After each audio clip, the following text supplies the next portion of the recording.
Саламатсыңарбы, урматтуу депутаттар, урматтуу ушул жыйын катышуучулары. Коомдук өрөн фонддорду колдоо долбоору Япония социалдык өнүктүрүү фонду тарабынан толугу каржыланат. Администрация Дүйнөлүк банк тарабынан келет. Бул проект каяктан келген? 2015 жылга чейин биз башка Дүйнөлүк банктын айыл чарба өндүрүмдүүлүгүн жогорулатуу деген долбоорду аткарып келгенбиз. Ошол долбоордун ичинде бир компонент болгон. Коомдук өрөн фонддорду колдоо деген. Ушул Дүйнөлүк банк сунуш кылып, жанагы Япония социалдык фонду чыкканда, биз Кыргызстанга жардам беребиз дегенде, Дүйнөлүк банк ушундай сунуш кылып, ушул мурунку долбоордун бир компонентин сунуш кылганда, ошо менен 2015 жылдан баштап биз ушу жаңы долбоорго иштеп калдык. 2014 жылдын 7 марттын гранттык келишимге кол коюлган. Андан кийин жогорку кеңештин карамынан өтүп, ратификация болуп, 13 августта 2014 жылы долбоор күчкө кирген. Долбоордун максаты коомдук өрөн фонддордун жана өз ара жардамдашуу топтордун системасын кеңейтүү аркылуу бенефициарлардын айыл чарба өндүрүмдүүлүгүн жогорулатуу. Долбоордун шериктештери жана катышуучулары. Эми бизде азыр чоң шерик бар. Бул коомдук өрөн фонд, коомдук уюм, өнүктүрүү демилгелеринин агентствосунун коомдук фонду. Бул жерде ушу эки коомдук уюмдун директору отурат. Айды Жамангулова жана Жакшылык Жумусович. Долбоордун бенефициарлары айыл жергесиндеги жашаган майда дыйкан фермерлер жана аярлуу үй бүлөлөр.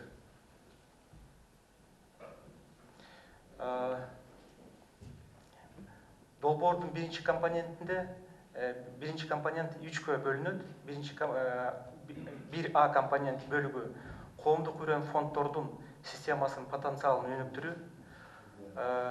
Бир Б бөлүгү коомдук өрөн фонддорунун өрөн капиталы. Бир С бөлүгү долбоордун бенефициарларынын айыл чарба ыкмалары тууралуу кеңеш берүү жана окутуу.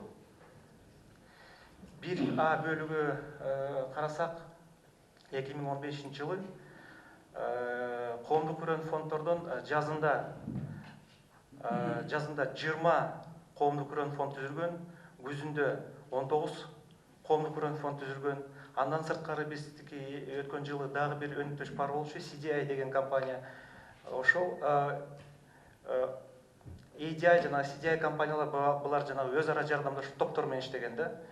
Ошондо биздеги CDI компаниясы 252 өз ара жардамдашуу топ түзгөн.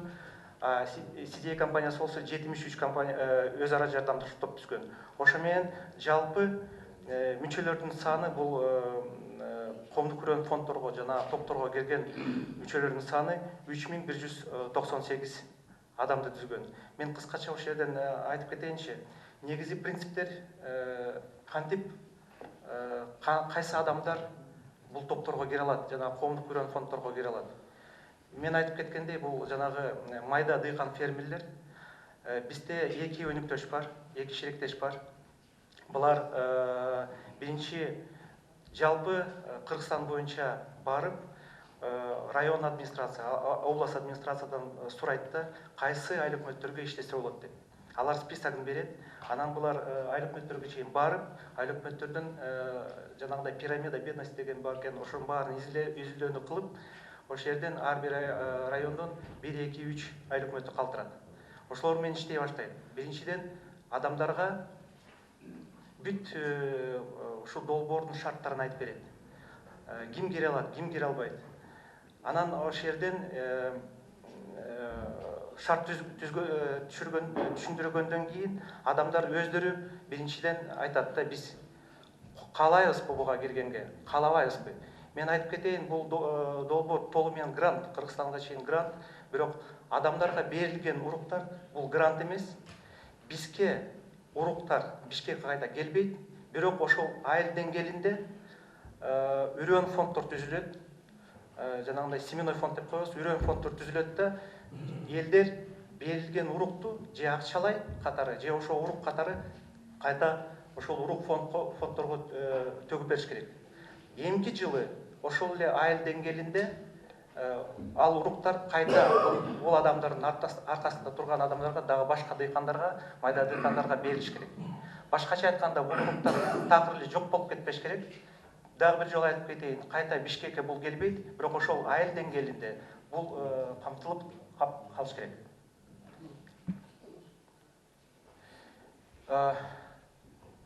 2015 жылдын жазында биз картошка менен арпа бере алдык коомдук күрөн фонддорго, өз ара жардамдашуулторго биз көбүнчө жанагы жашылча уруктарын беребиз. Өткөн жылы томат, бадыраң, сабиз, капуста. Мен айтайын, бу жерде өз ара жардамдашуу топтордун мындай максаты бул көбүнчө социалдык максат болуп калат да. Жанагы ушу топторго кирген адамдардын эң биринчиден өздөрүн өзү камсыз кылуу, өздөрүнүн балдарын, андан сырткары жанагы кышка заготовка кылуу, ушундай нерселерде бул жерде өз ара жардамдашуу топтор кандайдыр бир коммерческий направление жок да, коммерческий багыты жок.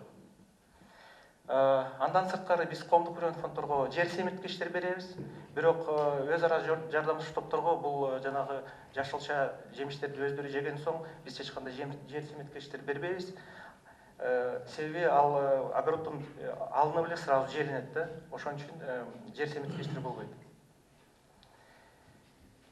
Бир С компоненти, бир С бөлүгү. Кеттиңиз азыр 4 област камтыдык деп турабы? Иш боюнча да? Жок, жалпы 7 област бизде. Жок, биз жалпы Кыргызстан боюнча иштейбиз, бирок өткөн жылы Нарынга иштей албай калдык. Нарынга үйрөнө албай калдык. Ошо Ош областында кайсы айыл өкмөттөр? Так, өз ара жардамдашуу топтор боюнча Ош боюнча азыр. Так, Алайдан Бүлчө болуптур, Өзгөндөн Төрткөл менен Баш Дөбө. Ушул райондор болуптур.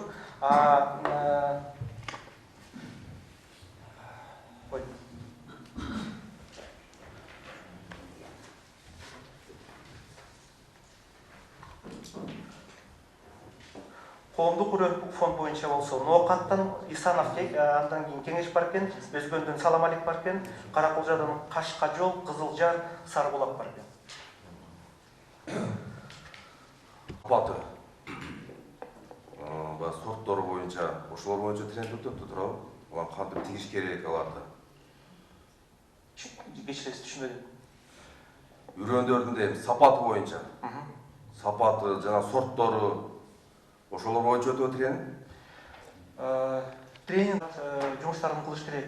Мен айткандай, жана ушул эң мындай дыйкандарга керектүү нерсе бар турабы? Ошол окутканга канча акча кетип атат ушул? Сартып алып атат. Цифраны айтып кетейин. Өткөн жылы ушул тренингке $73 000 кетти. Тренерлердин айлыгы, 24 тренердин айлыгы. Мен ойлойм да, эми билет кайсы өсүмдүктү кантип өстүрүш керек, качан дары бериш керек, качан суу бериш керек. Себеби дегенде айыл жерде жашагандар бардыгы эле канча жылдан бери ошолорду өстүрүп эле келатат мүмкүнчү.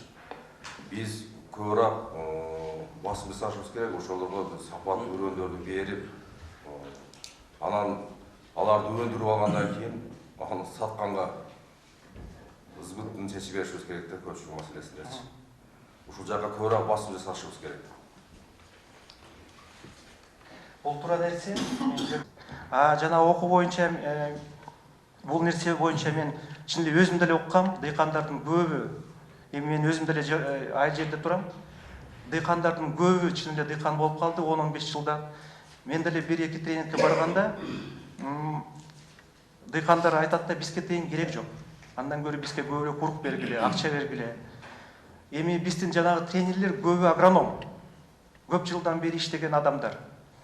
Ошо жерден биздин тренер токтогулачы деп анан 1-2 суроо бергенде, маселен, кызылча, кант кызылча биз кайындыда болдук. Кант кызылчага жанагы глубина вспашки деп коет экен, ошо канча болуш керек? Же глубина вспашкини кантип өлчөйсүңөр дегенде баары эле унчукпай калды да. Башкача айтканда мен дагы бир жолу айтайын, биздин тренерлер абдан опытный адамдар, көп жылдан бери чарбада иштеген адамдар. Булар бүт мындай дыйкандарга эмне керек, кандай окуу жүргүзүш керек, булар билет да. Сиз айтып кеттиңиз азыр. Биз мисалы картошканын үрөнүнү бергенде, ошол кийин түшүм алгандан кийин ошол үрөнү кайтарып бериш керек деп. Ооба. Кайтарып бериш керек. Мейли картошканыкы эми түшүнүктүү болду. Ал жанагы жашылча жемиштер кандай кылынат анда? Жашылча жемиштер акчалай берилет кайта. Акчалай кайтарып. Акчалай, бирок кайта эле ошол айылдагы үрөн фондко. Баса Кымбатпы же арзанбы? Баасын негизинен тендер чечет.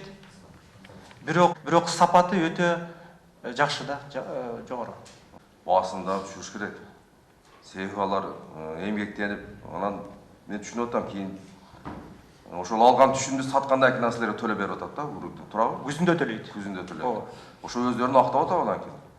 Алмаз Абдыкыч айтып кеткендей, бардык берилген үрөндөр чет өлкөдөн келген үрөн болуп атат да, и көбүнчөсү гибрид. Гибрид болсо, сиз өзүңөр билгендей бир эле жолу себилинет да. Кыргызстан азыр биздин маалыматыбыз боюнча Кыргызстанда именно үрөн чыгарчу, жашылча үрөн чыгарчу чарбалар жок экен да. Ошону кайра биздин ошол группалар айтып атат да, эгер биздин компаниялар болсо, Кыргызстанда болсо, жанагы мурунку совет убагында болгон сорт семовощ болгондо балким ошол үрөндөр арзаныраак болмок депчи. Анан кайтарымынын өлчөмү алар жете 1000 сомго жетпейт.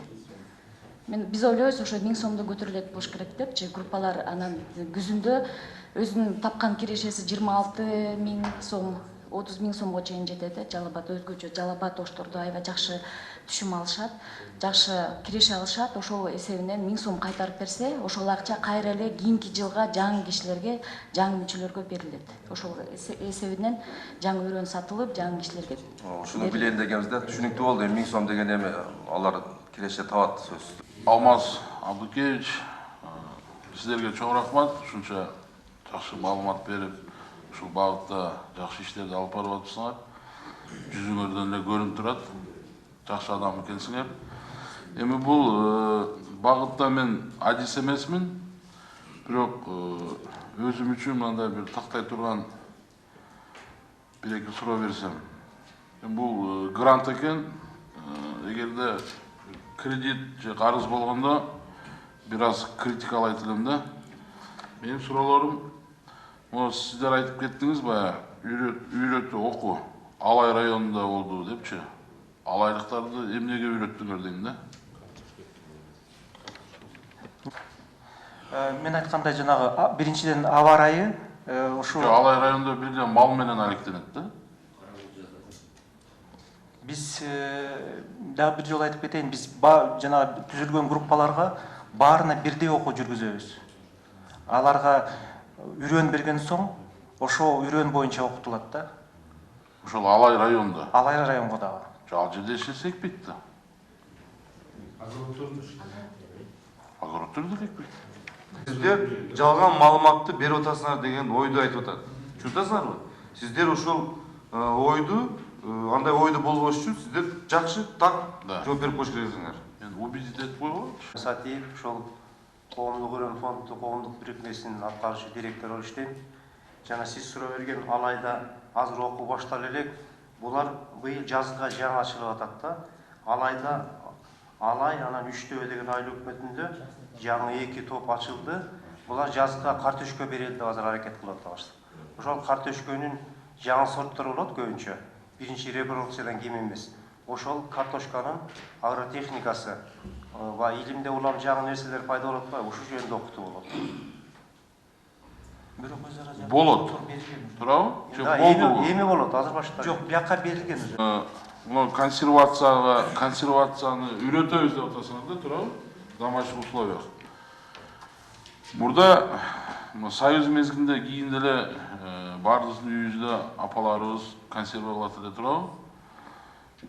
Бул илгертен келеткан бир практика да.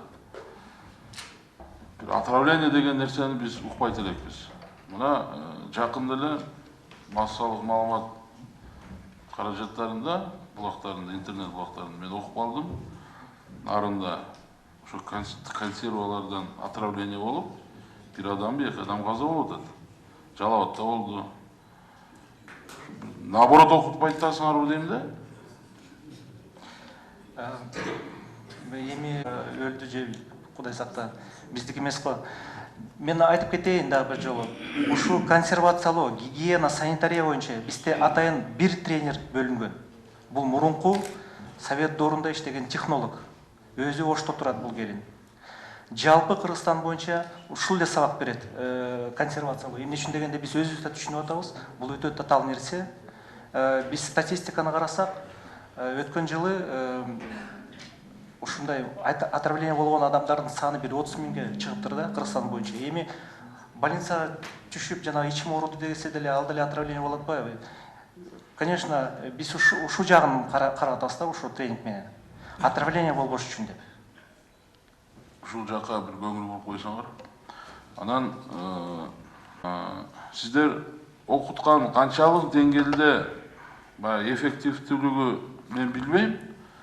Канчалык деңгээлде ошол окуп аткандардын каалоосун мен айта албайм. Бирок эгерде мондай практикалык жумуш менен алектенсе, баягы ученик катары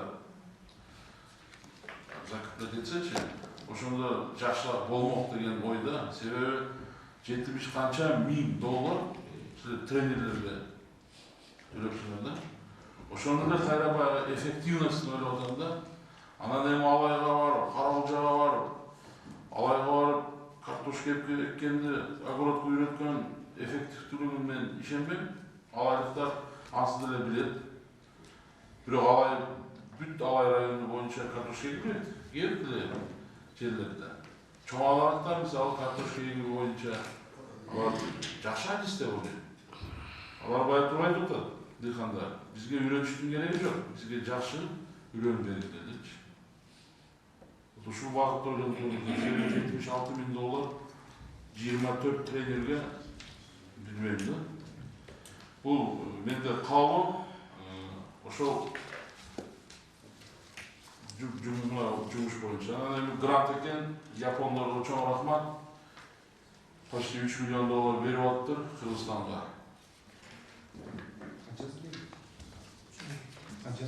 Ну, китептерди силер чыгарып да. Биринчиден эмне үчүн орус тилинде? Бул дыйкандарга арналган да. Жашарда дыйкандарга арналган. Биз орус тилинде дагы, кыргыз тилинде дагы чыгарганбыз. Экинчиден өзү окуп атсаңыз ушул китепти. Ооба. Тили эки профессор жазгандар бар. Бул дыйкандар түшүнбөйт бул тилди. Зона засушливости андай терминдерди колдонгон мен дыйкандарга андай жалпак тил менен жазгандар жеңил болот эле да. Түшүнүктүү болот эле. Шпалеры, коловое произрастание, там бирдемелерди жазып атасың. Дыйкандарыбызда кичине түшүнүктүүрөөк жазып бериш керек да. Бул мен суранчым. Анан ушул китептер проекттин акчасына чыгарылган да, туура? Ооба. Канча пайыз болот ушул проекттин өзүнөн? Ушундай фокус китептер. Негизинен Япон китепке жанагындай анан алар атайын бир сунуштар колду эле. Ушул проект долбоор боюнча көбүрөөк маалымат чыгарылат. Биринчиден, экинчиден өзгөчө жана Япония берген акча деп ошондо чыгарыш керек болуп атабыз. Английский чыгарабыз? Жок, английский чыгарбайбыз, кыргызча орусча чыгарабыз. Буга бир 70 миң доллардай сатылган да, сакталат проект боюнча. Эми бул грант бир гана долбоордун жетекчиси эмес, туура? Чоң бир тармактын жетекчиси болуп атасыз. Мына менин кесиптештерим айткандай, бүгүнкү күндө Сүкөлдүн алмалары жакшы өндүрүп атат, алмалар сатылбай атат өрүктөрү. Дагам жайдын өрүктөрү алмалар сатылбай атат, особенно 15-жылдагы. Ошол алайдар картошканы сатыш оңой эмес. Сүкөлдүн картошкасы. Менимче же силер бир проектти тапкылап, кайра иштете турган ишканаларды же сактагычтардыр. Муздаткыч болобу, кургаткыч болобу, ошондой принципти багытта сиздин иштеп аткан ишканаңыз иштесе пайда болот. А кантип өстүргөндүр? Мына томатты поз деп чыгарып атат. Бишкектин тегерегинде уже, по-моему, ондогон теплица курулган. Премьер-министр ар бир өкмөттү курам дейт. Биз эми итальянец эмеспиз, тамакты күнүгө жей берет да, кыргызым. Каяка сатат? Ошону ойлонуп туруп, мен сиздин алдыга караш десем, менимче пайда көбүрөөк болот да. Каяка сатыш керек? Вот жалобатта, по-моему, учурда итальянский Монцоин деген завод курам деп помидор өстүрүп эле кооз пополам көтөргөн, эчтеке чыкпады. Эффективность жок. Бирок ошол мезгилде Намазбеков деген жигит теплица куруп, муш иштеп атат. А эгер жанында башка теплица болсо, уже конкуренция болот. Сатылып калат. Ошол нерсени сиз айтып атасыз, расчет кылыш керек. Бизге канча помидор керек, канча картошка керек. Анан биз прогноз беришибиз керек. И бул кабыл тилегим да. Анан мен суроо, мына 2 миллион 800 миң доллар берилип атат экен. Мен деле ыраазычылык билдире элем ушу жардам үчүн. Анан сиз жанагы группа взаимной помощи деп атпайсызбы? Үлгөнү бересиңер, үлгөнү кайтарасыңар. Демек бул проект канча жылда эсептеп атасыңар иштейт? Возвратный акча болот да. Значит, примерно 2 миллион 800 миң кайсы бир бөлүгү түмөнүккө бересиңер деле көп жылга чыгаш керек да. Долбоор боюнча, долбоордун бюджети боюнча урууга 2 миллион доллар кетишкен. Долбоордун бюджети боюнча. Анда где-то 15-20 жылга эсептесек болот да, кайталап келе берет да. Бул мындай болуп атат да, негизинен биз 1 жыл иштейбиз, өтүшү токтор. Бул айдалардын өзүнүн жана мындай эме бар да, оюн бар да, баары ошолорго кирип калат да. А коомдук районкомдор болсо, жашыл жумуш өчүн алдына. Жок, сиз айтып атасыз го, өрөөнү кайтарып берет депчи. Ооба кайтарып берет. Өзүңөргө баягы общественный семинар фондун кылат да. Ооба. Бул постоянно оборотто боло берет. Ооба. А ушул оборот кылган кишилердин айлыгы ушундан чыгат да. Ооба. Эртең болобу 5 жылдан кийин, 10 жылдан кийин ушул идея боюнча семинар фонд туруш керек, туурабы? 2 миллион 800 миң бул грантты Кыргыз финанс министрлиги, Кыргыз айыл чарба министрлиги аткаруучу ведомстволорго эсептелет, туурабы? Маселе процедура ошол топтор түзүүдө кандай критерий менен тандалып алынат? Жарды деп атабыз, башка деп атабыз, аны ким аныктайт? Айыл өкмөттүн тиешеси болобу, же коомчулук аныктайбы? Мен айтып кетпедим, бул жумуштун баары ошо коомдук фондунан айрым жумуштар болот. Булар айылга биринчи келгенде жалпы ошол айылдын чогулушун өткөзүп, адамдарга программаны, долбоорду түшүндүрүп берет.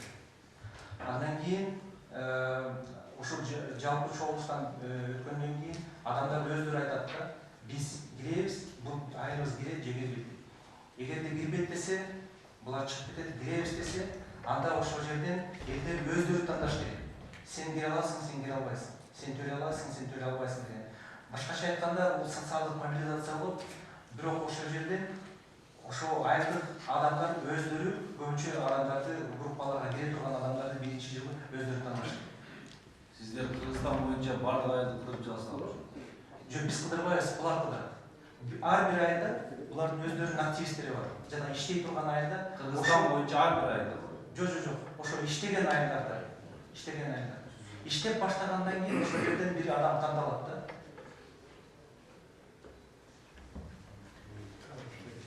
Айылга боротомузду көрсөк, чынында колдоп алган грант бардыгы эгерде мобилизация кылып Кыргызстан боюнча бардык айылда ушундай активдүү жумуш жүрө турган болсо, албетте бул колдоп аларбыз. Ошол мезгилде мен тандоого токтолуп атам. Дагы деле баягы мүмкүнчүлүгү бар, тааныш билиши бар, айыл өкмөт менен, сиздер менен байланышы барлар эмес, чындыгы муктаж, үй бүлөлөргө муктаж баягындай жарандарга бара турган болсо таасирдүү болот деп эсептейм. Сиздер бул маалымат боюнча жыл сайын аткаруучу ведомстволорго кандай отчет бересиздерби? Кимдин астында подотчетный? Финансы министрлигинен жана айыл чарба министрлигинен квартал сайын отчет берип турабыз. Андан сырткары бизде байкоч кеңеш бар, долбоор боюнча. Байкоч кеңеш өткөн жылы биз биринчи жолу февралда чогултканбыз ушул долбоор боюнча. Бирок ал мезгилде иштегеле баштаганбыз. Эми азыр январь февралда дагы бир жолу байкоч кеңешти чогултабыз. Мен сизге кат жазгам, сиз байкоч кеңешке бир жогорку кеңештин депутаты да кирет. Сиз амандыкты көрсөтөсүз. Ошо байкош кеңешке бир жылда отчет берип турабыз. Будай уруктар боюнча жазасыздар да түшүндүрүүгү 70-77 центнер, 75 центнер бар ушундай 80 центнерден гнейс деген. Эми алар бул жанагы бул уруктун потенциалы да, бирок иш жүзүндө мындай боло берет Кыргызстанда. Биз келгенде. Кайсы жерде болгон? Башка коңшу мамлекетте болгон, бул кайсы жерде болгон? Биздин дыйкандарды адаштырууга алып атасыңар, кантип түшүндүрүп болот? Бул ушул жанагы уруктардын потенциалы болот да. Эгерде Азыр эле мурдагы министр айдар эле ушундай афералык жол менен десек болот. Ушундай уруктар бар, башкалар бар деп туруп, баардык дыйкандарга берип, таркатып, аягында эч кандай түшүм албай, банкрот болуп отурат, кайрылуулар келип чыгып атат. Бул китебиңизде окуп алып туруп, Альмира сорту, асыл сорту 75 центнер, гнейс 80 центнерден заявка берип, силерге ишеним алып алып, урукту алып бексе, анчалык центнер ала албаса, жоопкерчилик кимде болот анда? негизинен бул китеп жазылганда биздин трейдер жазган. Андан сырткары ар бир уруктун, ар бир сорттун жанагындай өзүнүн потенциалы болот. Мен айтып кетейин, бул ушул сорттун потенциалы жазылган да. Эгерде бүт шарттарын туура колдонсо, ушундай эмеге чыгыш керек да. Трейдерлер баягы 70. Ооба. Ошонун арасынан бир стандарт жаздырганбыз да. Эми ушундай да макул, сиздер аткаруучу катары жумуштарыңар жакшы, бирок урматтуу депутаттар, грант деп эле бул бекер акча деп эле баягы бул бекер дегенден алыс болушубуз керек. Ошонун катарында жарымынан көбү ушундай окутууга моундай кооз кагаздарды чыгарууга жетип атат. Бул дагы эгерде эффективдүү колдоно турган болсо, таасирдүү жагын биз келечекте карашыбыз керек. $72,000 окутуп алып, кетирип алып, анан кийин моундай сорттордон мынчадан центнер будай аласыңар деп жашнакай кооз сөздөр менен баарын азгырып алып, жыйынтыгы күтүлбөгөндөй болуп калса, муга бир жооп бере турган адам болуш керек, сурай тургандар ордон болуш керек. Ал эми сиздердин жумуштарыңызга кандай бирок каршымын да. Себебин айтпайын. Азыр эле мына биринчи маселени карадык. Биринчи маселеде эле ошол биринчи фаза жөнүндө сөз болбой эле, отчет болбой эле, грант десе эле, болду, суроо отчет беребиз да, ошо менен туруп эле кетебиз да. Бул проект боюнча дагы сиздер жооп бересиздерби? Ушул алынган жанагы $560,000 канчалык деңгээлде кайтарымы болду? Жардамы болду элгечи? Эмне себептен сурап атам? Себеби мен бул проекттер менен жана топторду түзгөндү, топтор кандай иштеп атат, анан кандай кайтарым болуп атат, практически билем да, убактыңыздарды албайм, практически билем. Бирок ушул $2,800,000, $2,800,000 бул оңой акча эмес. Грант десе эле баягы бекер деп эле баягы ушундай кылып кутулуп кетип атабыз да. Мына бул жерде жазып турат. Айыл чарба министрлиги менен депчи. Эмне себептен ушул үйрөн чарбалар менен Кыргыз Республикасындагы чоң үйрөн чарбалар бар. Акчасы жок. Бирок үйрөндөрдү өстүрүп, анан элдерге, айылдарга жакшы жардам, практически жардам берип жаткандарга жумуш жасап болбойт ушул нерсеничи. Же только эле ушул майдалап жанагы кумга сиңгенде жоготсок деген маанилеби? Бул Жапон мамлекетине да, башка мамлекеттерге биз рахмат айтышыбыз керек. Негизи колдоо атат. Кыргыздын канунда бар. Кыргыздынчы жанагы токтор кереги жок. Алар бир техниканы алып келсе, алып келген кишиден мурда үйрөнүүнү айдап кетип атпайбы, туурабы? Чоң техникаларды, компьютерди алып келсе үйрөнүп кетет. Мунду эле бир нерсе айтып кетти биздин коллега. Жакшы эле билет, үйрөнүп кетет. Бирок эмнеге эле себептен ушундай акчаларды биз майдалап эле анан суу ачып берип эле кутуруп кетип атабыз. Сиздер айтасыздарбы? Айыл чарба министрлигинин өкүлдөрү бар жерде. Ушул акчаны менин оюм да, мен жеке менин оюм. Ушул акчаларды жана биздин Кыргызстанда өнүгүп алып жаткан чоң үйрөнчүлүк чарбалар бар. Ушуларга жумуш жасап болбойбу? Жол болсо. Мына табигаттын кырсыктарында Кыргыз мамлекетинде табигаттын кырсыктары болот. Ошондой болгондо биз дыйкандарга айыл чарба министрлиги да жардам бере албайт, өкмөт да жардам бере албайт, айыл өкмөт да жардам бере албайт. Эч жардам бере албай да багыш дыйкандар өздөрү калып калып атат да. ушундай нерселерге жардам берүү үчүн, ушул акчаларды туура пайдаланса болбойбу? Же ушинтип эле жанагы эки топту түзүлүп атат. Бул акча бүткөндөн кийин, акчага бүткөндөн кийин 3-4 жылдан кийин жанагы уюмдар жоголот. Отчетторду берилет, ошол жоголот да ошол акча менен ошол менен жоголот. Дейм да, мындайлар болуп жатат. Ошол себептен ушуну башка бир мукка болсо болбойбу. Ушундай китеп чыгарып, азыр айтылгандай, же болбосо майдалап, жана үйрөндөрдү деле ал айылдарды мен билем, айылдарда канчалык деңгээлде пайдасы жатканын, чогулуштарды кандай уюштуруп аткандарын билем, кандай тандалып атканын билем. Ошол себептен мунун отдачасы, кайтарымдуулугуна мен шектүүмүн да, кыскасы. Долбоор башталганын алдында бул долбоор негизинен Жапония тарабынан берилген, андан тышкары алар менен макулдашкан. Азыр муну кайта буруш, башка жака кылыш сүйлөшүп көрөйүн, бирок алар менен макулдашып, алар атайын ушундай багытка берип атат да, жанагындай элине болгон жардам турбайбы? Бул Нарын областы кыргыз элине кирбей, бул эмне үчүн 19 үрөөн Нарынга кошулбайт? Нарынга ал жакта иштеген эмессиңер?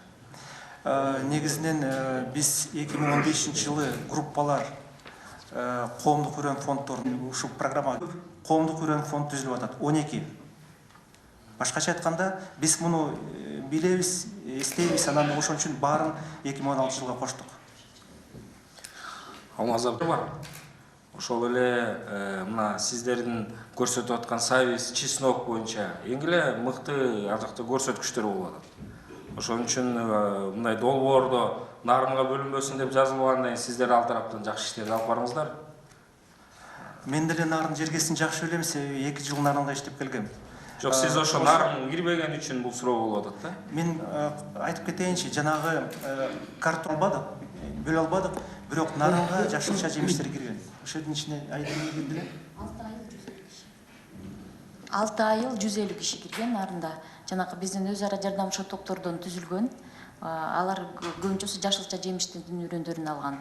Бул савис, кызылча, капуста, бадранг деген жашылчалардын үрөнүн алган. Бирок коомдук үрөөн фонддор кирбей калган. Бул чын туура. Алмаз Абдыкеч бул жерде ошол жерде айтты да, мурунку айыл чарба министри. Ушу беденин уругун беде сепкиле, беденин уругу в неограниченном количестве Кытайга сата алабыз деди. Ушу айыл чарба министрлигине да суроодо. Эгер ошол үрөндүк уюштурсаңар деп ошол жерден айтты. Бизге беденин уругун Кытай сурап атат, бүгүнкү күнгө чейин сурап атат. Канча өстүрсөңөр ошончо сатып берем деди. Мына ошол тараптан да жана да бизде алгач тиги кесиптештерибиз айтып кетип атат. Бул продукцияны чыгаргандан кийин аны сатуу жагын да ойлонуш керек. Эгер ошол бедеге сатуу жагында клиент бар болсо, ошол жак үрөндүк жагында сиздер долбоорго алып, может колдобойсуздарбы? Себеби Союз убагында биз бедеден уругу боюнча ушул Союзда 1-2 орунда турчу экенбиз. Сатуу боюнча, беденин уругун сатуу боюнча. Айыл чарба министрлигине да суроо, эгер ошол информация подтверждаться этсе, ошол жактан да иш алып барсаңыздар деген менден сунуш. Рахмат. Алынат. Ушул 5 урук алынат. Коомдук үрөөн фонддорго. Эгерде мен сиздерге бир жерди айтсам, бир айылда, ал жерде айылда мисалы элдердин үлүшү бар. Элдердин үлүшү бар да, ошол жерге сиздер азыр жанагындай будай эккенге элдердин ошо айыл менен эле сүйлөшүп, ошолорго будай эккени жардам берсиңер. Же болбосо алма көчөт, жаңак көчөт дегендер эгилет да биздечи. Ошоларды эккенге берсиңер, жакшыраак болмок да. Япондор да сүйүнбөй эле. Биз берген гранттан ошол жерге бир жаңак же фисташка өсүп калыптыр, жылда элдерге пайда берет экен дегенчи. А сиздер 2018 азымына бүтөт, андан кийин бир пайдасы жок эле болуп калат экен да. Же бир адам, азыр биздин депутаттар айткандай, бир адам жан менен байып кетпеди. Ушуну сиздер бир караштырып киргизсеңиздер болобу? Областтарга бир бөлүп берип, мисалы көлгө өрүк, бир жерге өрүк бакы отургузса, бир сиздер ошол жерге акча бөлүп берсеңиздер. Жалал Абад областына жаңакты өстүрсө, бир жерде алып туруп. Кичине бул мындай элге бир пайда да болот эле да, бул жылдан жылга бир жакшыраак. Анан бадыран помидор жылга бирок биздин долбоор боюнча биз 6000 бенефициарларга чыгыш керекпиз. 2015 жылдын жыйынтыгы менен биз 3200 адам менен иштеп калдык. Буюрса 6000 адамга чыксак, ушул нерсени биз Дүйнөлүк банктын алдында азыр деле коюп атабыз. Бирок алар мындай коюп айтып атат да, силер биринчи долбоор боюнча цифраларга чыккыла, андан кийин башка тармакты да карап чыгалы деп атабыз да. Бул маселени биз уже койгонбуз Дүйнөлүк банктын алдында.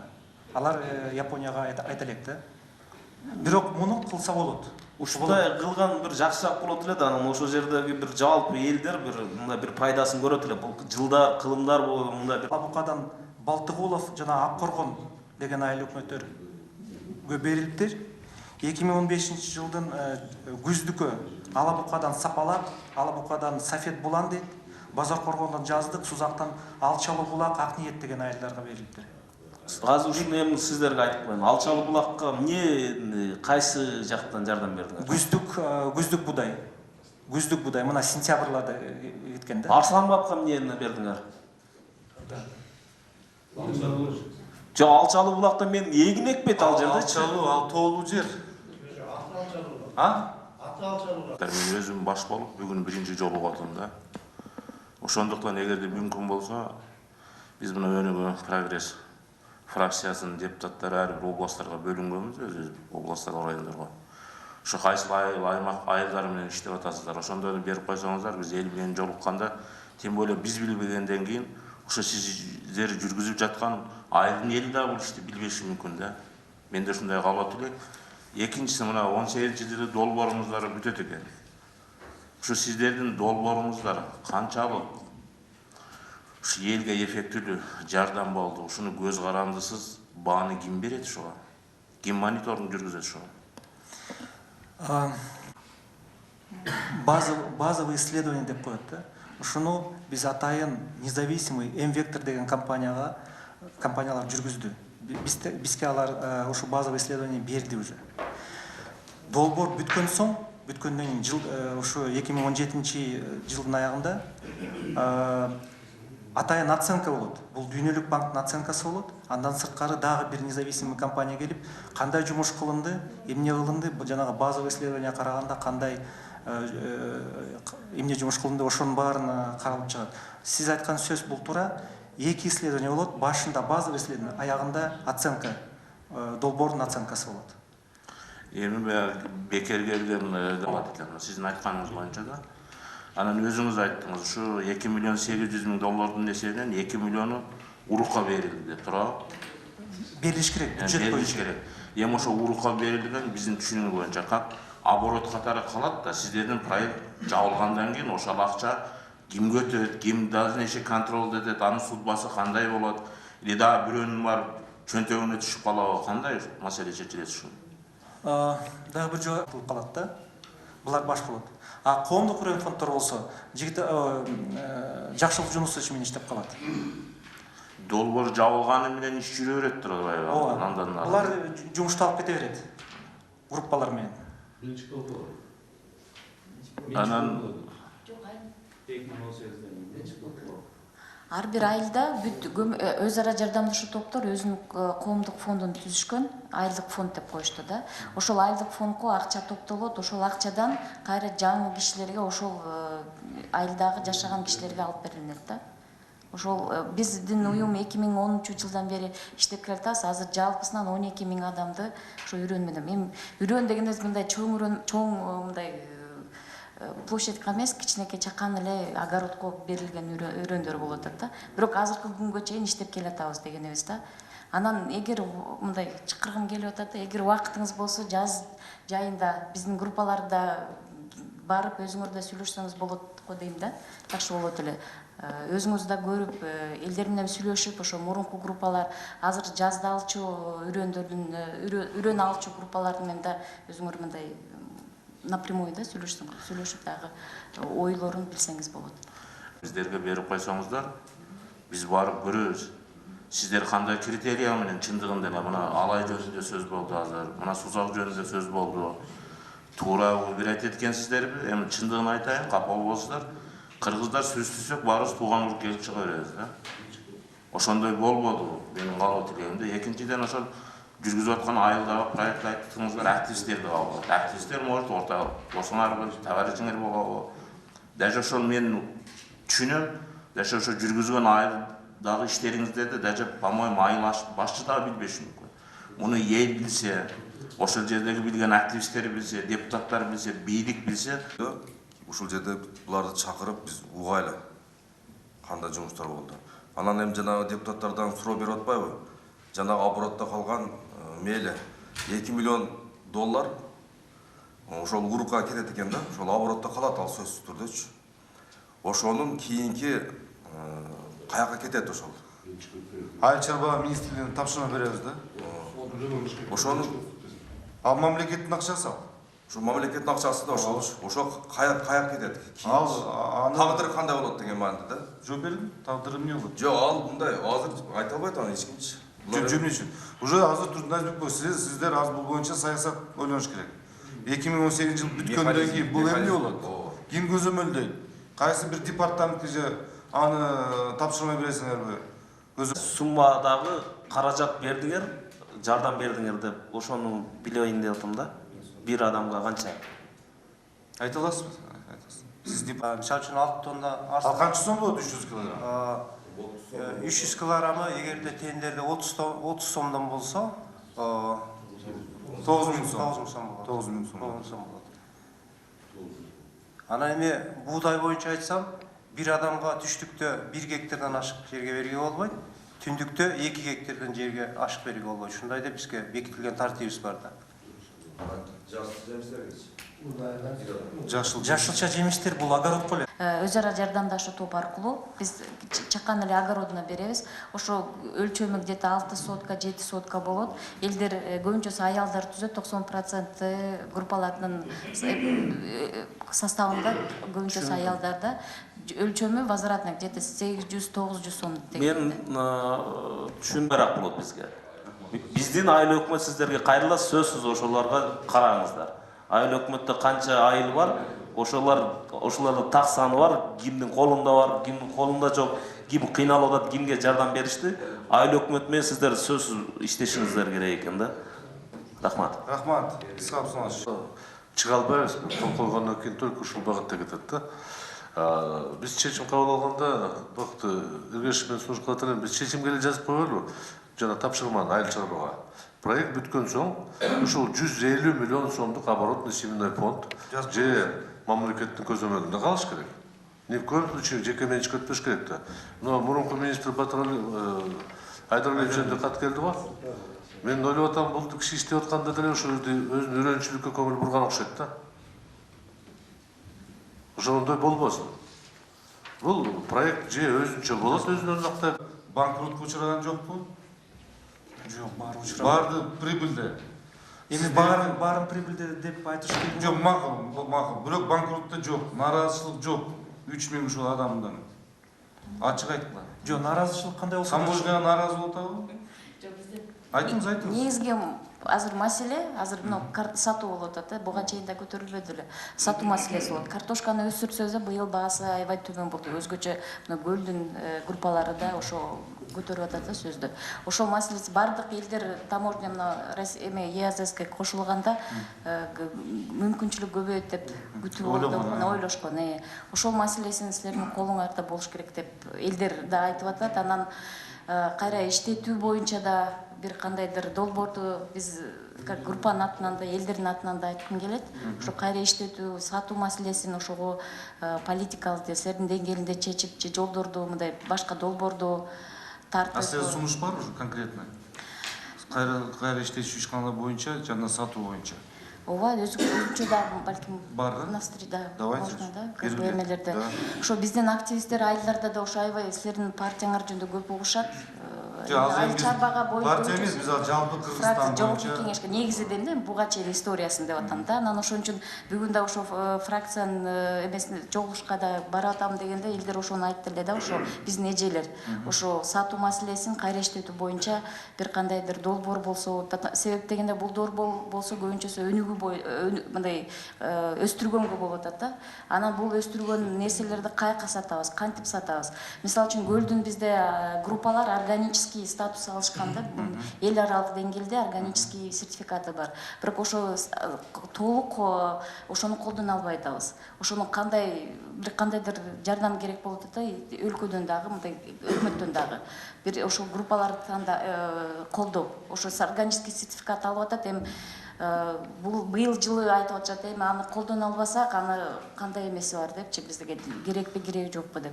Бирок келечеги именно органический жака өтсөк деген ойлору бар. Жалал Абаддагы мисалы үчүн кара алма айылдарда ошо иштейбиз да, аларда көп нерселер мындай өсүп, бирок жакшы мындай кайра иштеткенге нерселер жок болуп атат деп эметип атат да. Биз аяка кургатуучу бир нерсе, бир цех ачабыз деп атабыз. Ошого да бир кандайдыр жергиликтүү аны сиздер уюштурабызбы? Уюштурабыз, ошого акча бөлүнгөн, ошого кичине мындай айыл өкмөттөр менен элдер менен ошо база керек болуп атат. Азыр акча тарталык десек, мисалы үчүн биз кичинекей мына группалардын атынан да долбоор жазалык десек, кичинекей чакан. Алар ошо бир суроо берип алайын. 3000 адамдын ичинен канча аял киши? Негизинен биздин башында коюлган план боюнча 6000 адамга чыгыш керекпиз. Ошо 6000 адам бул приблизительно канча үй? 6000 үй болобу? Ооба, 6000 үй бүлө болот. 6000 үй бүлө болот. Бир үй бүлөдөн бул долбоорго 1 эле адам катышса болот да. Бир үй бүлөдөн, 6000 үй бүлө. Аз го? Эми бул план биз 3000ге чыгып калдык. Бул сандан ашабыз. Биз мисалы бизде бир ойлор бар да, биз аны практика ишинде жүргүзгөнбүз. Мисалы биз кайтарып бердик, ошол акчаны биз башка аял кишиге берип койдук. Ал аял киши алда машинка сатып алып, азыр тигип атат да. Ошол боюнча бизде мына конкретный долбоорлор бар да. Ошол боюнча биздин долбоорлор боюнча ушул сиздер да киргизсе болобу сиздерге? Машинка эмес, башка бир ушу үрөн боюнча, садоводство боюнча, огороддор боюнча. Ооба, үрөн боюнча огород. Именно бизде багытталган бул аял кишиге. Болот. Болот, э? Болот. Урматтуу депутаттар, анда жыйынтыктайлыкпы? Кандай жакшы эле болду деп эсептейсиз? Мына мен айткым келет, мына жыйынтыктоо сөздө биринчи биздин жергиликтүү эл бул долбоор боюнча билбейт. Туурабы, депутаттар? Бул жерде депутаттар дагы өзү билбей туруп, азыр алар ошондуктан сиздерге тапшырма, бул интернет аркылуу, теле аркылуу, анан кийин тиги гезиттер аркылуу ушу сиздердин долбооруңарды жарыя кылып, түшүндүрмө жасап, брошюра аркылуу эмес, теле аркылуу сиздер дагы КТРден бир 30 минуттук бир программа жасатып, 30 минут көрсөтүп, мына ушундай биз долбоор бар деп КТР телеканалда көрсөтүп койгула. Бул тапшырма сиздерге. Экинчи, мына Исхак Абсаматович айткандай, сиздер да ойлоңула, мен дагы тапшырма бердим. Кийинки тагдыр эмне болот? Ушул боюнча дагы ойлонуп койгула. Кийин балким биз республикалык бюджеттин атынан биз ушу сиздерге беребиз. Акча балким бөлүп беребиз бул. Мамлекет деңгээлинде ушул ишти ашырабыз. Ошону дагы карап койгула. Мирлан Сакбекович, бул маселени сиз как комитет төрагасы өзүңүз көзөмөлгө алып койсоңуз, анан кийин бул жерде суратпай, мына азыр Абылкайыр Осмонбекович айтпай, эч кандай жыйынтыгы жок, жакшы эмес, башка бир өрөндөргө жардам бербейлик, өрөө чарбаларга жардам бербейлик деген ойлорду айтып кетти. Ошону бир дагы сиз дагы ушул көзөмөлгө алып, эффективдүүлүгүн жагын карап, кандай иштеп аткан сураныш сизден. Анан кийин Турдунай Азбекбаевич сизге тапшырма, биз дагы жазып атабыз. Сатуу жагынан да булардын группа кайсы эмнени өстүрүп атышат булар группалой. Мисалы Ысык көлдө эмнени өстүрүп, ушунун багытта биз дагы азыр Айыл банк аркылуу азыр берип атпайбы Кыргызский российский фонд. Ошол аркылуу биз дагы Ысык көлдө тиги кайра иштечү кичинекей цехтерди ушундай бир программалар түзүп коелук, берелик, ал жерден бизнесмендер чыгып калышы мүмкүн.